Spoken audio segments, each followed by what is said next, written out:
So dahil New Year na, kailangan natin ng New Year, New Me.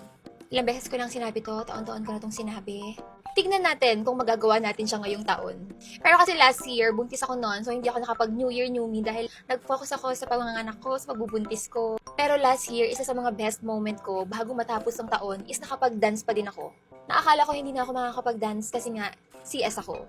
So this year, New Year, New Me. And pinapangako ko sa sarili ko na kailangan kong mag-exercise after ko mag-alaga kay Baby Marco. Makapag-quick walking ako bago ako magtrabaho. Madali lang siya sabihin, no? Pero tingnan natin kung magagawa. Pero kasi nga, kaya ako nasabi to dahil nga, nung pagpasok ng taon, nagkasakit ako. Feeling ko sobrang napagod ako kasi nga, di ba, nag-dance ako bago matapos ang taon. Luckily, meron akong Efficacent Boost Pain Relief Massage Roll-On. Pero ito yung itsura niya, pero hindi siya deodorant. Hindi siya deodorant pag nyung gagamitin to sa kilikili nyo. So, yun nga, nung after ko mabuntis, madalas na kasing mag-cramps yung legs ko. And, nung sumayaw nga ako, ramdam ko talaga, iba na talaga ang feeling kapag kami anak ka na. Lalo na't CS ka, iba talaga ang pagod. Ibang-iba. So, kapag sumasakit yung legs ko dahil sa cramps, maglalagay lang ako neto sa legs ko. Sobrang bilis lang niyang gamitin, guys. I-open mo lang siya, ayan, and i-roll mo kung saan may masakit na part.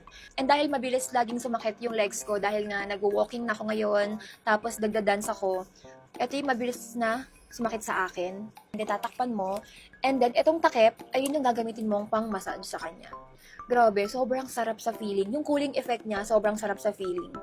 And then yung amoy niya, hindi siya super tapang. Nakaka-refresh yung amoy niya actually.